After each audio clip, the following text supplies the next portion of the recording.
Hello. Hi, Pramod. Hey, how are you? I am doing great. How are you? I'm all right. It's afternoon for you, correct? Yeah, it's 15:30 now. So I think it must be pretty early for you guys. Not too bad. Luckily, I'm East Coast based, so 9:30.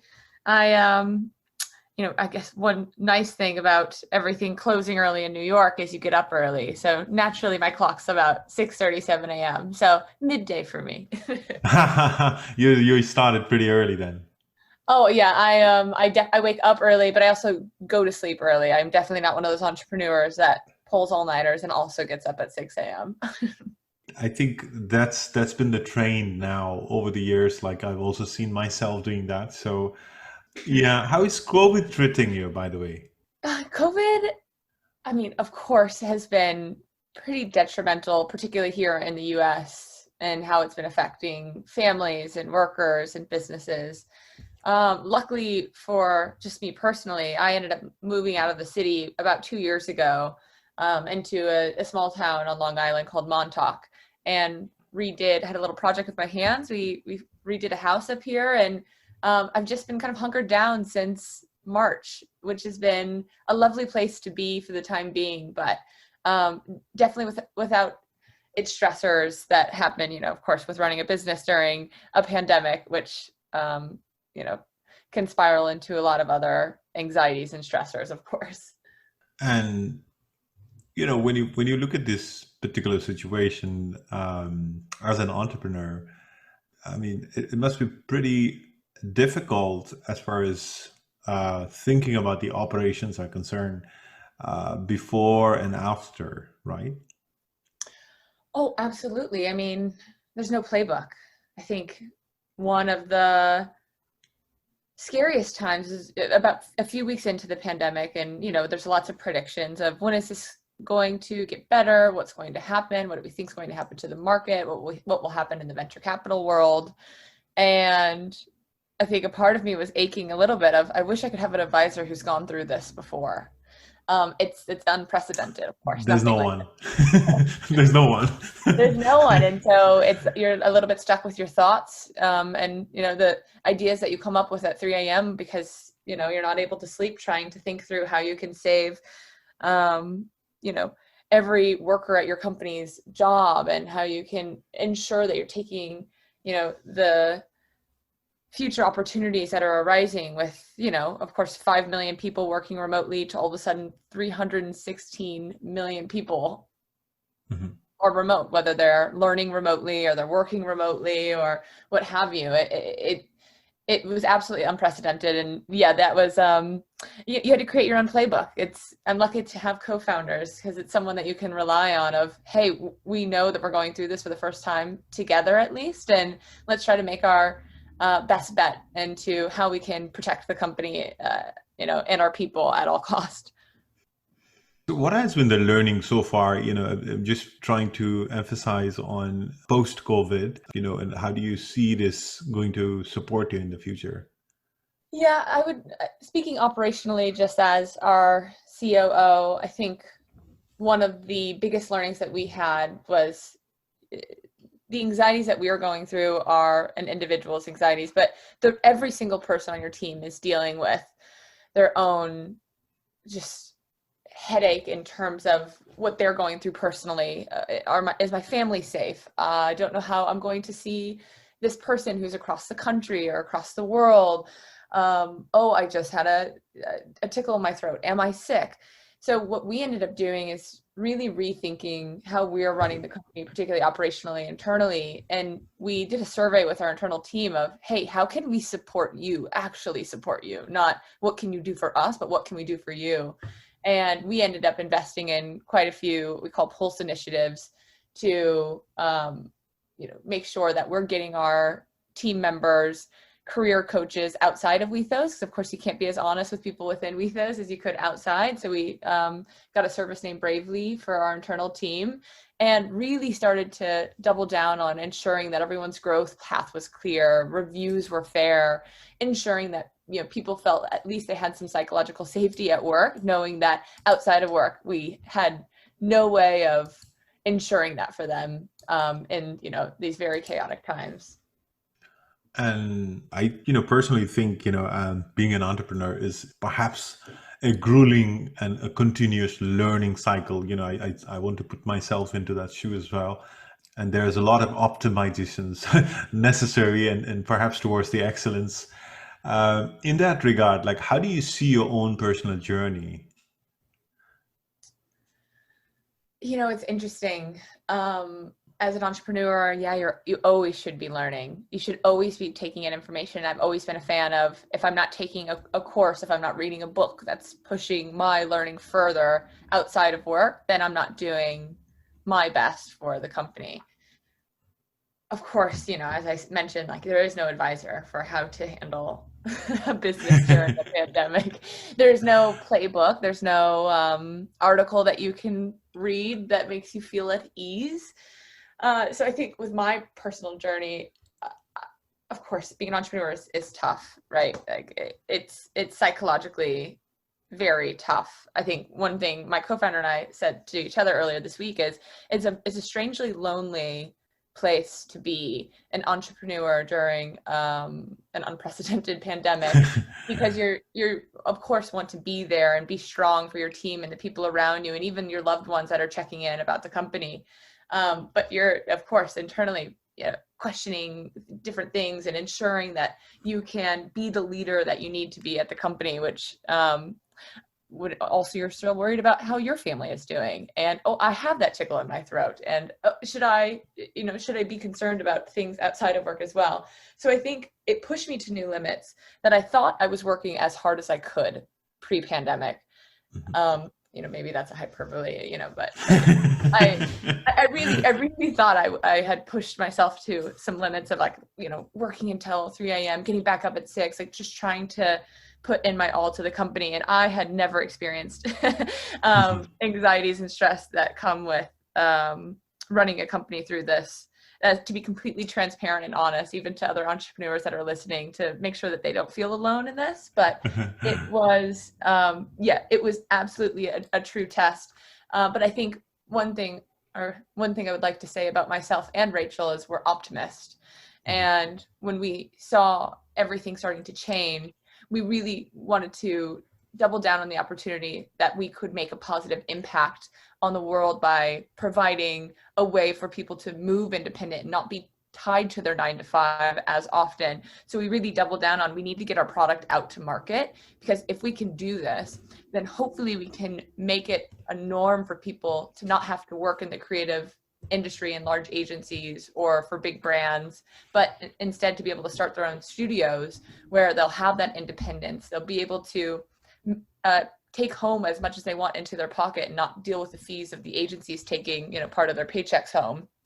So that was inspiring, that at least we had this North Star of, this is what we've been dreaming of. We've been dreaming about a remote environment in which people are able to work independently within their studios. And the opportunity arose, which was exciting, of course, alongside all of the anxieties that come with just being a human being living through a pandemic. It was interesting to balance, but I'm definitely feeling optimistic as we're moving forward. Yeah, indeed. And when you look at your own structure about your own company, if you think about the request or the number of clients that you had, is there a difference in terms of how you are received now, pre-COVID versus post-COVID? I think we have a fortunate response to this that maybe not other companies do, but we saw a surge in signups and interest once COVID happened. I mean, of course, the spike in people working remotely, where I think before people thought we might have been a little bit crazy by creating software to enable virtual studios or agencies. But no, like I need to go in there in person. Absolutely not. Like this is inefficient. It's a time suck. You're not being accessible to people around the world or in other parts of the country.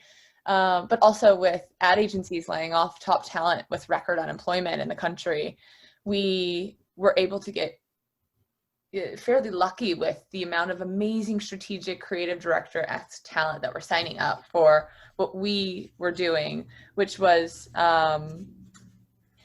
something that I think encouraged our team to move as quickly as possible to get our product up to market, which is so close, as it's in beta now, and we'll be pushing it live in October, so that hopefully we can get these independent creators the back office or business operations infrastructure that they need to run their business without being an expert in legal, without being an expert in accounting, or being an account manager in the past and doing, pretty intense scoping in the agency world. So that's a little bit of a lucky response in our mind, but we do also know that spending within the marketing space dropped drastically. So these individuals that are using our product are dealing with a pretty tough time as well. So we ended up doubling down on seeing if we could find our users work for free on our end to say, hey, we know that this is a pretty unprecedented time. A lead came through and they're looking for an agency to work with this. Do you want this work? We won't take any fees, so that we could continue to give back to the community and ensure that we're supporting them through, their individual struggles as well. Mm-hmm. And what has been the response so far? The response so far has been really, really exciting for me as an entrepreneur, someone that's been using this technology to work at my own agency for a while. And, of course, people asking, hey, what are you all using to be able to scale the business? How are you keeping all of this organized when you're running so many projects at once? Mm-hmm. And it seems to be that our hunch was correct, that the other studios are like, this is going to change the game for me. I'm a creative. Creatives at heart don't necessarily mean that you're an expert at Excel at heart. So if we can at least save some of the admin time or the sunk cost time for individuals using our platform, so they can either make more money because they're spending more time doing billable work, or enjoy their lives a little bit more. Maybe they have time back in their day that they can go to the beach on that Sunday afternoon, or they can meet that friend for coffee on a Tuesday, then I'm going to be happy. And it seems like that is the direction that it's going as we're leading up towards public launch. Mm-hmm. And when you compare your company and the existing solutions in the market, how uniquely are you placed there? It's interesting because we're talking to a market that, in my opinion, has been ignored for so long. When you think about previous freelance marketplaces or tools, they're mostly targeting the freelancers that you might see on Fiverr or Upwork. They're doing a lot of projects, but they're small dollar projects. And instead, we're targeting what we call high earning independents, so individuals making over, $100K a year already on their own independent, and helping them scale up their studios, where the only way to scale up services is with more people, and with more people comes more chaos. We know that's common sense, but it really can get chaotic. I remember the pain of us doing the exact same thing and it being 4 a.m. and an Excel sheet number wasn't lining up perfectly with an invoice that we had sent out, and I thought that I had just lost my mind. That's what technology saves that for you. And so it, compared to other people in the market, this has been a strangely ignored section of people that are successful. They're director level individuals running their own studios, but they don't want to start that huge agency, and they don't want to go work for the big brand that they could absolutely work for. They're turning down work because they just don't have enough time, but they can increase their earnings. So that's one differentiator in the market. And the other is one stance Rachel and I made early. We came from the ad space, the agency space, and a lot of the times you bill on hours, which to me, frankly, is a bit unethical. You put a dollar amount or a price on someone's time, how is that really fair? So that if someone is giving the exact same output and the person can do it in 4 hours versus 8 hours, they make half as much as the person doing it, double as long. And not only that, but it does a little bit chain people to their desk for a certain amount of time, which is, again, unethical in various ways. So we threw that out and we did a points-based system, so an outputs-based system based on the level of expertise needed for this deliverable, the level of effort that goes into it, and the level of uncertainty with each deliverable. And so our pricing system is something that we're curating not only from our own experience from the past few years of running an agency, but we're starting to curate from our community so that we actually can break through the black hole of how much do marketing services cost.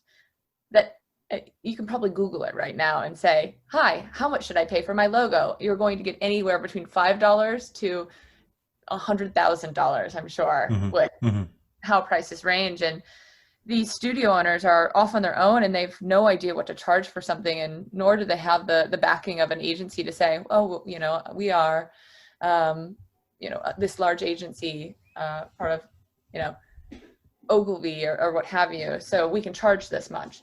So if we can instead really back up collaboration over competition within our community, so that everyone's collaborating on, hey, this is how much I'm charging for this. You should charge more. You should be making more on this. You're not crazy for charging more. Then I think we can create a better environment for these individuals moving forward and hopefully continue to stay competitively advantageous to other companies that are frankly ignoring this, really, really amazing and talented market. And if you have to sort of explain me a little bit about the platform itself that you have, when you look at for example, if I'm a company that wants to, I don't know, do an advert or something, then I need a specialist on that. And then is it more of a open beat sort of system where you channelize the right resources for the things that I'm searching for, or how does that really work? Yeah, so this is one of the changes that we made actually during COVID, is instead of really focusing on the matching of an organization who needs to find talent to, do their rebrand or website or marketing campaign. Instead, we've focused fully on finishing out the SaaS platform that the individual creators will use to actually execute on that work. So when they're coming in, of course, the heart of every project is the scope that you're putting together. So you're putting together the scope, not only negotiating with the client, but they negotiate with their team members as well, because they might not be working full time with them. Doing the back and forth between both sides can be so time consuming and very tedious. You're texting someone, you're emailing someone else, you're adding up the numbers in your Google Doc. Oh, that didn't add up correctly. Okay, I need to go back and add, there's a lot of headache when it comes to that. So first starting with the scoping and pricing, and then you actually move into managing your team. So this individual who's running the studio, the client relationship, then also needs to see the project through to completion. And they're not only overseeing the client relationship, but their teammates as well, as, they're really the lead here. So going through, making sure that the project is, being run successfully until the very end of paying out their teammates, which gets a little bit complex within US law of, paying out 1099 contractors to your studio versus getting paid from your client. So if we can make that all as simple as 10 clicks, that's what we're hoping to do. Because right now we're seeing that it takes anywhere between 5 to 10 hours a project of admin work to really finish out from pricing to payment. Right. And when you are onboarding a particular freelancer in your system, how do you do that? Like, what's the process involved? Or do they just simply put up their portfolios and then, based on that you accept it, or there are certain process that you have, maybe a unique process that you have already built in order to make sure that there is a genuine freelancer, or I don't know, how does that work in your system? Yeah, so this is interesting. I will give a shout out here to Superhuman, who has put out, its company has put out a really wonderful step by step of how to launch a product and how onboarding should live throughout the launch. And so we've been taking a few notes of that from that book, but putting our own spin on it at times, where right now we are in private beta. We're letting in 100 studios that we believe are the perfect target audience. So when people are applying at the moment, we're looking through to say, hey, does this fit the persona per our market research? And are they going to be a good fit? Will these tools actually be able to help them? And at the end of the day, these are the people that we call our founding members. These are the people that are giving us product feedback that we're implementing into our roadmap week over week, which is crucially important. You can probably tell we are big fans for our users, and we meet with them weekly at a roundtable just to get their feedback, to really make sure we're at the pulse of what they need, not what we think.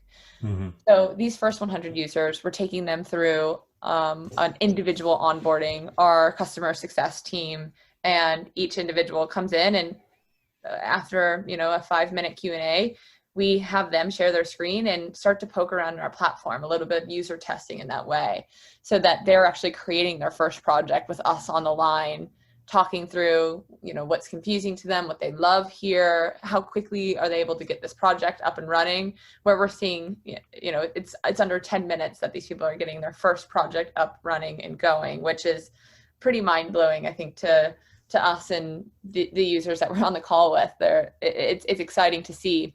But as soon as we hit what we're calling public beta, so we won't be gating any other signups, we're working on an automated onboarding as well. And by the end of October, anyone can come in, start to use the tools, and either use them for scoping for clients or for their teammates, and actually managing the projects and teams from there, which will be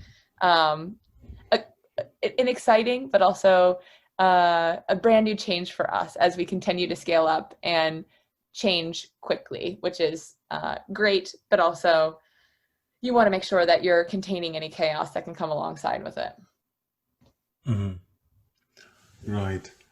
And when you're onboarding, you mentioned about the 100 users, and when you look at their response as far as them being able to be fully onboarded and being able to work around your tools, what kind of feedback do they give you as far as working around is concerned?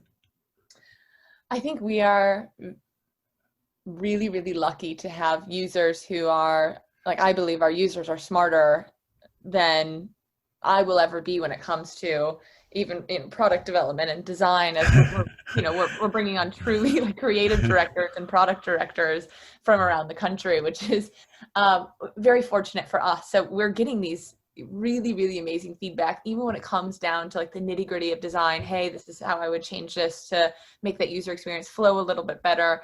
And our team truly feels like these individuals are an integral part of our product team, as our internal designers are working alongside these individuals to say, hey, how can we make your life easier? Because by the time we get to public launch, we want this to be something that you love and is perfect for you, so that it's something that is going to make your life exponentially better and will get you from that $150,000 paycheck a year to 300, 400,000, which is really the end goal, is to get money back into the users' pockets.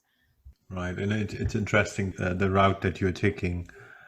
And what's been the most difficult part for you, so far? If you take this particular situation aside, within the journey, what was the most difficult part for you?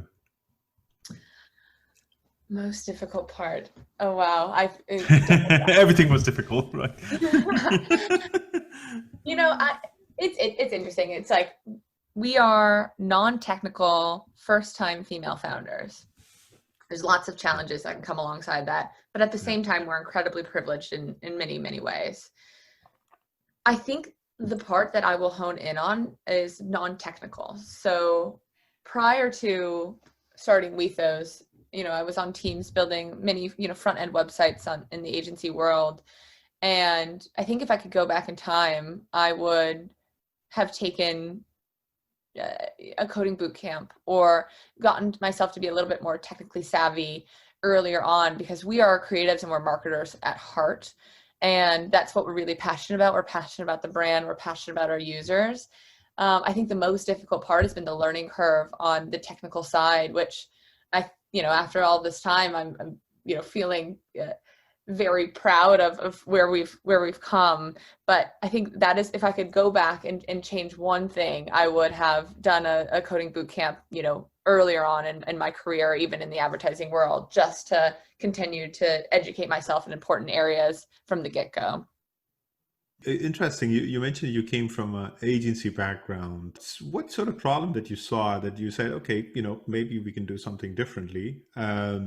I'm sure this is something that you got, working within the agency, right? So was it a more of an accidental choice, or more of a, okay, there's a problem, then, you said, okay, we can jump onto this one and maybe do things differently?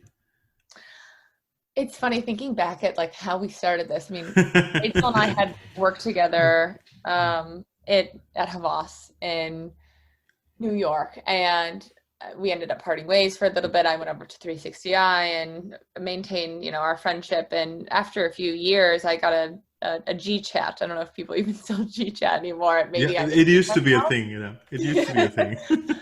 Yeah. I got a G chat, like, how happy are you? I'm like, I love my coworkers. I really love, the agency, but I'm moving over to a brand that I'm just not that passionate about. I went there for CSR work and ended up working for an alcohol brand, and that's not what gets me out of bed every morning. Definitely not. Yeah. Yeah. So and she's like, hey, I want to do something it's more meaningful to me too. We started to see this trend of everyone that we knew who was incredibly talented from the agency world was going off on their own to be a freelancer, to be a studio owner. And we were like, how can we work with those amazing people that we've always loved working with that are now no longer at the agencies, to work on things that actually matter? I think that's like as simplified as it gets down to, like, how can I work on something that matters? Like, I don't think I could get up every morning with like email automation app and be like, you know what, this is my life's work. Like, I think Rachel and I are both very driven by passion, and we have to be passionate about what we're doing. Maybe that's a bit hard-headed of us, but so that's been the heart of what we did. And we did see the problem of, where are all these amazing people going? And these amazing people were like, I would love to have something that makes going independent just a little bit easier. Like, it's so difficult what they have to go through. Like, people have to figure out how to incorporate. They need to go figure out how to do their taxes for the first time. They need to figure out how to scope and contract with clients. They need to figure out how to manage their teams. Before, they just had one job at an agency that, again, may have been doing a lot of inefficiencies when running the agency, but that was all set up for them. All of a sudden, they become overnight entrepreneurs without the chance of venture capital. Well, that's a pretty hard job. So if we can solve that problem for them, then at least we can hopefully make the ability to go off on your own, get the freedom that they're looking for the work that they're passionate about. So they aren't told what to do. You need to work on this alcohol brand, but they get to choose which brands they're working on and what projects they're passionate about. I think that's really the problem that we wanted to solve, and what gets us out of bed, every morning for the past few years, until we've gotten to this point of, we need to get this product truly out to market and make sure that we're being timely with our users who right now are saying, hey, I want to start my own thing, but right now I don't even know where to start. Well, let us help you do that. A moment ago, I sort of, asked you about the onboarding process, as far as these studios or independent who wants to run their own studios are concerned. On the same side, I want to sort of, add a question. How do you then add the companies? How do you say, hey, you would be able to find, great people, to work with? That's absolutely top of mind for us. We'll coin you with the idea whenever we do move into the marketplace, Pramod.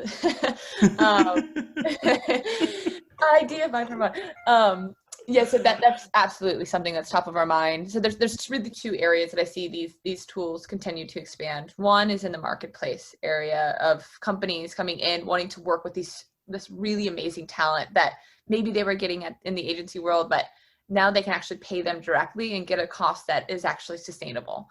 The other side of this is really the network piece. So what's so interesting about these groups of individuals is they have incredibly strong networking skills. This is what their career is networking in order to build relationships with their clients that they want to continue working with, or to build a relationship with that really amazing illustrator that they saw their work and really want to collaborate with. So we're looking right now at the network specific expansion of, okay, now that you have your studio, now that you have been able to take on more work that you're passionate about, how do you expand your network so that you can scale up your studio again with more people? It's the only way you scale up services. So we're thinking also about a network piece for these folks to get to know each other, start to collaborate in different ways. It's not that people are looking for, another community to join where they have to go to these dinners and, schmooze around. They're really looking for true collaborators or people that they can learn and work with. So that's really the two directions that we're seeing Wethos to continue to expand from here. But I guess it'll be, we'll let you know where we decide to move next once we've made the final decision after our public launch. No, because I thought it was a more of a logical step, right? I think, when you say, okay, we've done a bit now, I think, the other element is getting towards the business, but getting towards, finding more clients or building the network, and so forth. So I thought it was a more of a logical step, as, being an outsider, No, So absolutely. And it's totally top of mind for us as well. So yeah, I love the idea. yeah, okay. Okay. And I think, you as an entrepreneur, over the years, you built your own system that keeps you functioning, right? What do you think about your own support system that perhaps keeps your dreams alive? And do you mean on like a personal life perspective? No, I mean, you can think about your support system, right? So if you say, okay, I have a dream to do this, right? So, and then you build that support system that would say, okay, I need to keep on seeing that dream. And either it may mean that you are getting some kind of, let's say, support in terms of finance or in terms of network or in terms of your own personal space. How do you balance that, or what's been the support system for you? Yeah, I guess this is interesting after coming off a comment about, loneliness is, again, the privilege that we have is pretty unmatched, right? Like if I think about a support system, of course, the investors who have backed us have been some of the most wonderful people that I've had a chance to work alongside, particularly coming from even a different brain wavelength than Rachel and I are, who are very creative, very design oriented, while our investors are more business savvy and projection savvy. I just feel like every single time I step in the room, Jerry Kirilova was our lead investor in our last round, and she's on our board. She just asks such thoughtful questions that I feel like I learned so much every single time. And there's a strange sense of comfort of having someone like Jerry on your side, or our advisors like Caitlin Pierce from the Freelancers Union. Is just that's what calms me, and that's the support that helps me feel like I'm not crazy, or I'm not making, I'm not alone in making this decision, or this isn't all just on my shoulders. I have these people around me who have their own unique, incredibly deep experience in, their own realms that can help brainstorm with me, or help, continue to look at the company a little bit differently. I think one curse as an entrepreneur is you might look at your company as if it's your child. As someone that doesn't have children, I don't really know if I can make this correlation, but it's sometimes it's tough to step away from your company and look a little bit more objectively at some of the different avenues or decisions that you need to make, and having that support system of outside advisors and investors who can come in without necessarily being in the day-to-day with you in the trenches and give a new perspective, I think is crucially important, because just like our users have deep networks, it's incredibly important for entrepreneurs to have deep networks as well, because it combats the loneliness of entrepreneurship, and it helps spread the knowledge that we all are learning day in and day out, where there's really no way to share it, right? You're in your own company and you're in your own trenches. Time is your most precious resource. How often do you have time to dedicate to other individuals who might be going through different struggles? Probably not much, but that's one thing that Rachel and I have done, is every other Friday we do a Founders Friday, where founders are able to grab time with us just to talk through issues that they're going through. Maybe they're raising their first round, particularly other female founders is where we've really been concentrating in support, so that we can hopefully give back any knowledge that we may have soaked up from, our lovely advisors and investors to date. Mm-hmm. Indeed. I mean, especially at this moment, when everything is so, gray, and it's so difficult, right? You need those support system to always challenge you, at the same time support you, in order to be on the same direction that you otherwise wanted to be in the first place.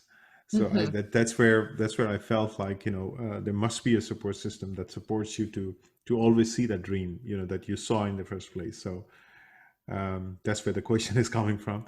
And when you have to explain a layman, right? What your company does, as far as giving a value is concerned, what kind of value that your company provides? Well, I guess the line at the moment, to simplify it down, is we built a platform to enable independent consultants to scale up their virtual creative studios together. I think together is the word that's the most important there.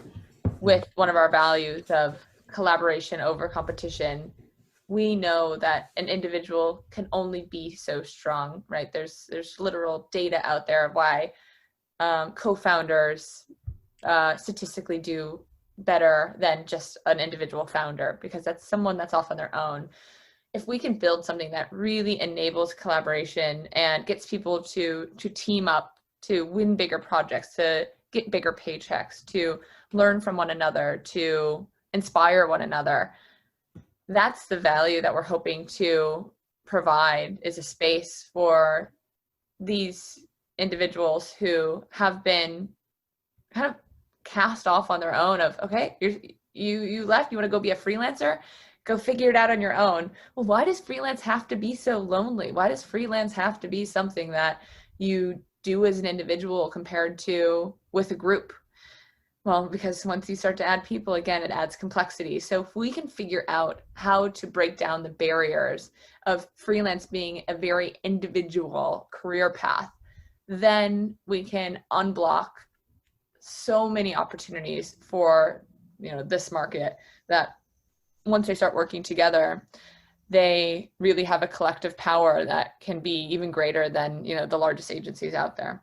I would like to switch a different context now, and I'm sort of thinking about when times are going right, when you are doing everything right, and you produce some results. And of course, like, you need to, with your company, you need to produce the results still, I believe. But let's take it in a more general sense. Like, when you produce the result as it was meant to be, then you are considered as a visionary, right? On the flip side, there must be some hiccups, to coming to this stage where you are almost ready to launch. Can you reflect maybe some moments where you thought, maybe you're like, okay, shit, I screwed up? Oh yeah. How many of those? Funny that you mentioned visionary. This is a little bit of a side tangent, but I'm reading. The thing is, like, it's always like that, right? So you start with a great idea, which you think is a great idea, right? And then if that turns out to be true, and people will, start to also think about the same thing, then you're considered as a visionary, and then people buy in that idea. But on the flip side, if you think, okay, this doesn't go well, or maybe along the way itself, like you would have screwed up, then you are considered something else, right? So how do you think about those aspects, right? Or maybe during this process itself, you may have felt like, shit, this is not going according to the plan. Yeah. Oh, I mean, absolutely. You can think about it a ton of different ways. If we want to Yeah. even just start with product development, I think, Uh, just to be fully transparent with anyone who's listening too, I think yeah. we showed our product to our users too late. Yeah.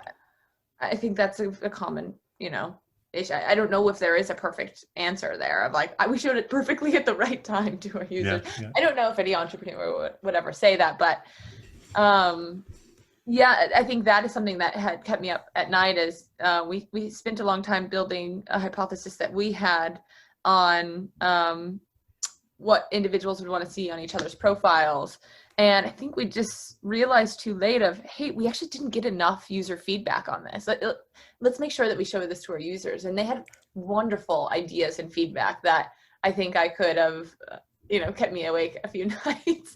Where I'm like, oh God, we should have gotten ahead of this. So absolutely. I mean, when it comes to product development, like make sure you're not building for yourself, but for your users. There also is a give and take of if you would have asked users what they wanted back when the transportation was on horses, they would have said a faster horse. They wouldn't have said a car. So you want to also balance that out with like innovation of what do you think is going to be innovative in the market that maybe even users don't know yet. So making sure that you're staying true to yourself with your innovation while also listening.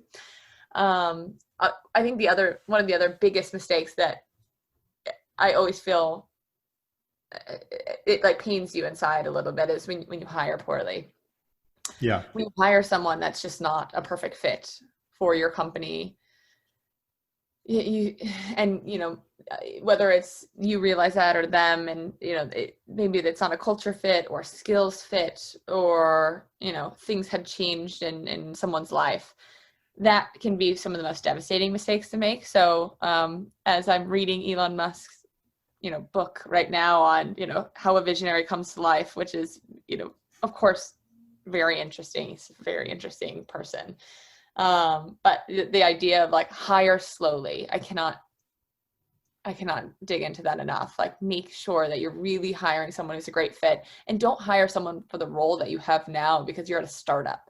Things change rapidly. You need someone with a high adaptability quotient who thrives a little bit in chaos and changes. I'm one of those people. I will go ahead and raise my hand to say I would be so bored sitting in a 9-to-5 doing the same thing every day. I wouldn't be able to function. So you need to find other people who have a similar mentality of they love the change. They love the challenge. They love to solve a problem that no one else on the team has even thought about solving before. And hire based on those values rather than they're a really good person for that specific role that we're hiring for, because things are going to change in 6 months. And if that person can only do that role and nothing else, they can't adapt, then they're not going to thrive at a startup. And you're not just doing the business poorly when you hire poorly, you're doing that individual poorly because they could have taken a job somewhere else. And I think that's some of the mistakes that keep me up at night, that make me continuously want to invest in our hiring process to make sure that we get it right for ourselves and for the individuals that we bring on. I don't know if there is a correct hiring process, but I think we have to see. We have to see our own companies and see what is going to work. Of course, like you mentioned, a couple of things. Having the same drive. One of the attributes that you would like to see on the new employee or your partners. I think maybe those attributes you can find, but I don't know what else to look for in an employee. Where we can say, okay, this is the perfect match. Totally.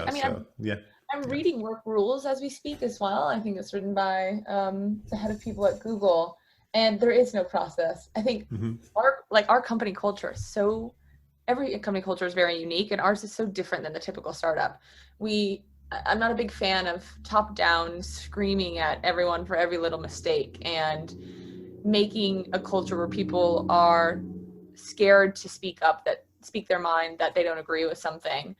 We're very much a culture surrounded by the team that managed itself, so we can run on an OKR framework of here's the goal, you figure out how to get there and meet it.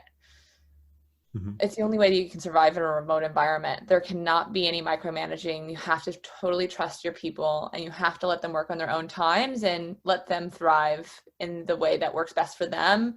If not, then you're going to go crazy as a manager remotely. Are they, is the green tag on next to their Slack? Is there, that it's just not possible. So it's a balance between, ensuring that there's weekly standard meetings that are non-negotiable. No one can miss for, outside meetings. But then there's flexibility throughout most of the week, heads down days, enabling people to just hit a goal in the way that works best for them, even if they would do it a little differently than how you would. And what do you value within those discussions? Because you said something interesting, like with this present situation, largely people are working remotely, and of course the value around providing feedback or maybe opinion is welcome, right? So what do you value yourself, like when you're working with people around, who are primarily working 100% remote? Yeah, I think actually we've written values for our company, and one of my favorite values is hold yourself and others accountable for growth. If I can see that someone's constantly pushing themselves, constantly learning, not just asking myself or someone else in the leadership team for the answers, that's where I feel so confident in who I'm working alongside, because they're clearly curious, and curiosity is not something that you can teach. It is something that's inherent. And I think to be remote and to be running a team remotely, outside of ensuring that you've created the structure, you've created ways that you can check in on like the mental health of your employees, I think is very important. Businesses don't think about that often, but it's truly a business decision that you should be looking out for your employees. But ensuring that you're providing them the guidance that then you can step away and trust them to take this to the finish line. And building up that trust is tough. You're not going to gain trust with someone on day one. But being able to create a pathway so that you eventually can step away and let this person be independent. I don't see a way in which remote work can thrive with a top-down hierarchy when that's not possible. It's for us, like we always have cameras on our Zoom call so that it feels a little bit more personable. We typically see each other every 6 months at a retreat or an on-site all together so that we continue to build empathy with one another. There's something different of seeing someone's face and standing next to them and having a meal with them. Of course, that couldn't happen in this summer. We did a digital retreat.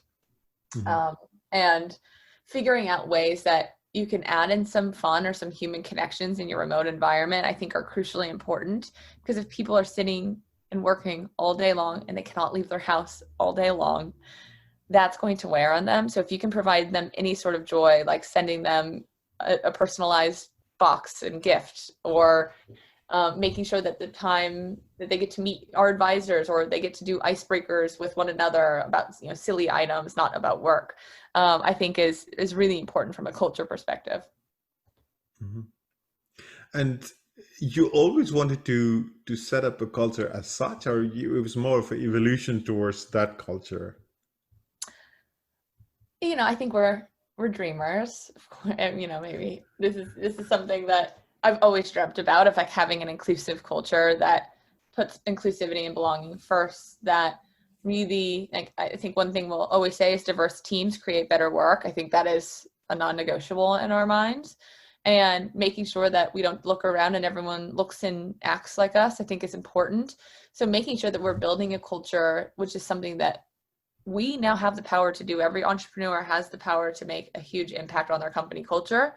And if that's not top of mind for them, then that's naive, right? Like we have it in our hands. I can't sit there and delegate this to someone else. Hey, can you create our company culture here? It's on the founders to say, hey, I'm taking a mental health day because I'm worn down, so that everyone else feels comfortable to do the same when they're worn down. Because at the end of the day, when people are worn down, they're not going to be doing their best work.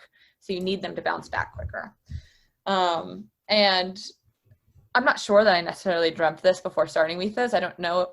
I think I didn't know what I didn't know. As a first-time entrepreneur, you have your dreams about what's going to happen to your company, and then reality hits, and you're like, all right, let's take it with stride.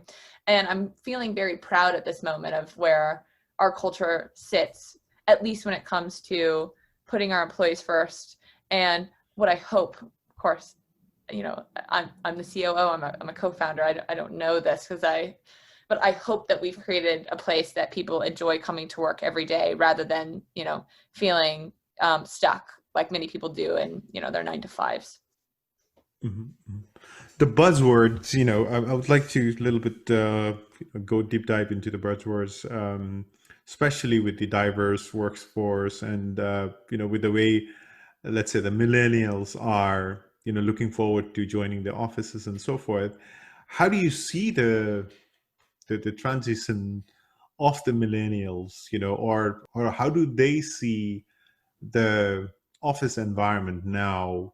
Maybe the COVID it's just a situation, but even before COVID, I'm sure there's a whole group of people who wants to join company in a certain culture, right? And when you look at your own workforce, and how do you see that, Lynn, as far as the working culture is concerned? Well, as a company run by millennials, and most everyone is a millennial, I think the barrier was a bit broken down for us as we were building for the future of work. Of people thought we were nuts by being a fully remote company and enabling remote work. I mean, it was like, people like, how, that's not possible. You can't do that remotely.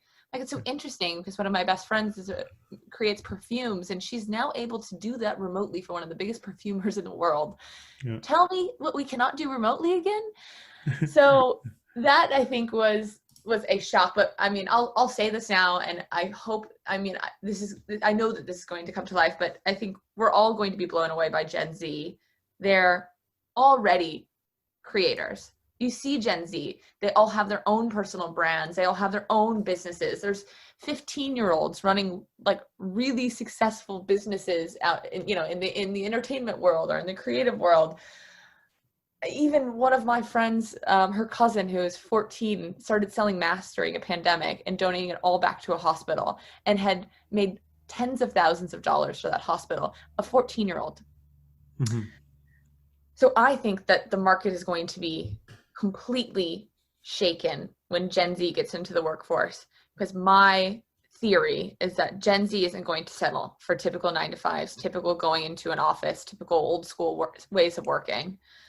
They're going to be the next wave of entrepreneurs like we've never seen before, right? We've seen a lot of entrepreneurs in the millennial world because I think we're starting to realize, hey, maybe your dreams are closer than they seem at the moment, thanks to a lot of the technology that's been in existence, like Slack that enables us to work remotely and communicate well, or Shopify that enables you to put up an e-commerce website in 10 minutes.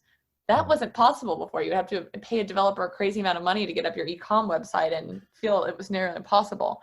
Well, I'm seeing this as Gen Z's coming in, and I would assume 80% or more, will fact check me when the time comes, will end up being entrepreneurial or freelance or working independently from the typical constraints of the 9 to 5. Yeah, I think you put it together very nicely. I'm just thinking about myself and my own personal space. I have a daughter who's 11 and a half now. And she asked me that, like what was the iPhone version when you were 10 or so, right? So, and then I said to her, when I was 10, we used to listen to the radio, right? there was no, yeah. I mean, she was asking a version of iPhone when I was 10, right? So, so I said to her, we just used to be very happy listening to radio, and that was our thing, So. So, and I'm not that old, by the way, but still, it's crazy the way technology has evolved, over the years, and we used to think about, let's say, iPhone used to be a big deal. Now it's not anymore, right? So there are other comparable mobile phones and maybe other accessories which are making our lives easier, right? And it's so rapid. You need to really think about the way technology has evolved. Um, Oh and my and gosh. Yeah. Even my childhood, there was I had no cell phone. I have no, I mean, maybe Black Mirror had something right where they've predicted some of these rapid technological pros and cons. We just want to make sure that technology doesn't do evil for the world. And so as long as we can continue to like progress and create things that actually matter and actually make a positive impact on people's lives or the environment or how people interact with one another or mental health, I think then we can be proud of what we're building. But I do think that there could always be a dark side to the technology that's coming out that I think every entrepreneur should be highly aware of and making sure that they're doing the best they can to make a positive impact on the world. So what's the future like before I let you go? What's the future for Wethos, and how do you see that future, let's say from a year from now? Well, I think there's a lot of optimism again in this answer. But where we see Wethos a year from now is thousands or tens of thousands of studios using our system, a little bit like Shopify for services, having that empower them to build up their own studios and make more money from it in the ease of as little as 10 minutes, like it does to start an e-com website at this moment. If we can solve the issue of people not going off and starting their own studio or being a freelancer because there's too much work or there's too much unknowns or it's too too scary to do so. If we can solve that so that more and more people are becoming independent creators, I think we are going to be incredibly happy, and that's where I see our future continuing to scale. And then of course, as we continue to build on supporting individuals, networks, and getting them work through a marketplace. I think there's a big future for us at Wethos that we are incredibly excited about. Awesome. Wonderful talking to you, by the way. I get to know a lot about how your company is operating and what kind of challenges that you're dealing with. And in this difficult time, it was a pleasure to learn companies that are struggling at the same time, being resilient, and then just trying to achieve the dream that they've seen. So it's great talking to you, by the way. Thank you so much. It's great talking to you as well. And I know I have got the operator brain on at Wethos on the co-founder side, but I'm always very excited to talk about particularly how things have changed since COVID, because it has been an incredible, vast. All right, let's get this thing out to market. We're launching this 6 months sooner than we thought, and we're going heads down deep, which has been exciting, stressful, fun. Every emotion I can probably say right now would ring true.